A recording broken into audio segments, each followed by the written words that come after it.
సమాజం అందరికి సమానంగా ఉండాలి. పెద్ద వ్యక్తులు ఉన్నత స్థానం కోసం మార్గం కాపాడుకుంటే చిన్నవారు దూరంలోనే ఉంటారు. జాన్ రాల్స్ చెప్తాడు, సమాజంలో ఎవరు అన్యాయం పొందకూడదు. సమానత్వం అంటే లాభాలు మాత్రమే కాదు, బాధ్యతలు కూడా సరిగ్గా పంచబడాలి. మనమందరం ఒక అవైద్యుక్త స్థితిలో ఉంటే ఎలా నిర్ణయిస్తామని ఊహించండి. ప్రతి మనిషి తన పరిస్థితులను పూర్తిగా అర్థం చేసుకోలేడు. సమాజం కోసం చట్టాలు సృష్టిస్తారు. ఇది జాన్ రాల్స్ యొక్క ఫేమస్ వేల్ ఆఫ్ ఇగ్నోరెన్స్ ఆలోచన. అంటే మీరు ఏ స్థాయిలో ఉన్నారో తెలియకుండా అన్ని చట్టాలు అందరికీ మంచిగా ఉండేలా చేసుకోవాలి. పేదవారు, ధనవంతులు, శక్తివంతులు, బలహీనులు అందరికీ సమాన అవకాశాలు ఉండాలి. జాన్ రాల్స్ చెప్తాడు, నిజమైన సమానత్వం అంటే సమాజంలోని అత్యంత దుర్భర పరిస్థితుల్లో ఉన్న వారికి లాభం ఉండేలా ఉంటుంది. పేదవారికి కూడా అవకాశం ఇవ్వాలి. అది సొసైటీని సబలంగా చేస్తుంది. ఇది సెల్ఫిష్నెస్ కాదని, అన్యాయం ఉన్న సమాజం ఎప్పుడూ మేలు చేయదు అని జాన్ రాల్స్ చెప్పాడు. ప్రతి మనిషి తన స్వార్థం కోసం చట్టాలు సృష్టిస్తాడు, కానీ జాన్ రాల్స్ చెప్పాడు మనం అలా కాకూడదు. మన ప్రయత్నం సమాజానికి మేలు చేయాలి అని.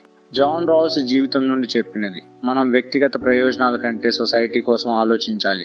నిజాయితీ మరియు సమానత్వం ప్రతి నిర్ణయంలో ఉండాలి. ప్రతి వ్యక్తికి ఆపర్చునిటీ ఇవ్వాలి. విద్య, ఉద్యోగాలు, ఆరోగ్యం, ప్రాధాన్యతలన్నింటిలోనూ సమానంగా ఉండాలి. అత్యంత శక్తివంతులు ఎప్పుడు ఇతరులను స్టెప్ ఓవర్ చేయలేరని సమాజానికి సర్వీస్ చేస్తారు. సమాజం అంటే మనం సహజంగా జాగ్రత్త వహించే రెస్పాన్సిబిలిటీ అని జాన్ రాల్స్ చెప్తాడు. జాన్ రాల్స్ ఫిలాసఫీ చాలా సింపుల్. అధికారం ఉన్నవారు, వలసదారులు, పేదవారు అందరికీ మేలు ఉండే సొసైటీ డిజైన్ చేయాలి. ఈ ఫిలాసఫీ మనకి ప్రాక్టికల్ గైడ్ ఇస్తుంది. సెల్ఫిష్నెస్, కరప్షన్, ఫేవరిటిజం, నెపోటిజం అన్ని తొలగిస్తుంది. ప్రతి యాక్షన్ సమాజానికి మేలు చేయాలి అని చెప్తుంది. మనం elections, policies, work place decisions, ప్రతి డిసిజన్ ఫెయిర్నెస్ ప్రిన్సిపల్ తో చేస్తే సొసైటీ స్ట్రాంగ్ అవుతుంది. జాన్ రాల్స్ చెప్పినది, justice is the first virtue of social institutions. Social institutions అంటే గవర్నమెంట్, స్కూల్స్, కంపెనీస్, హాస్పిటల్స్, అన్ని ఇన్స్టిట్యూషన్స్ లో జస్టిస్ ఉండాలి. అది కేవలం చట్టాలు మాత్రమే కాదు, ప్రతి వ్యక్తి, ప్రతి ఆర్గనైజేషన్ ఈ ప్రిన్సిపల్ ని ఫాలో చేస్తే అప్పుడే సొసైటీ బ్యాలెన్స్డ్ గా ఉంటుంది. John Rawls philosophy personal life కూడా ఉపయోగపడుతుంది. మన family decisions, neighbour relationships, friendships, fairness principle ఉపయోగించాలి.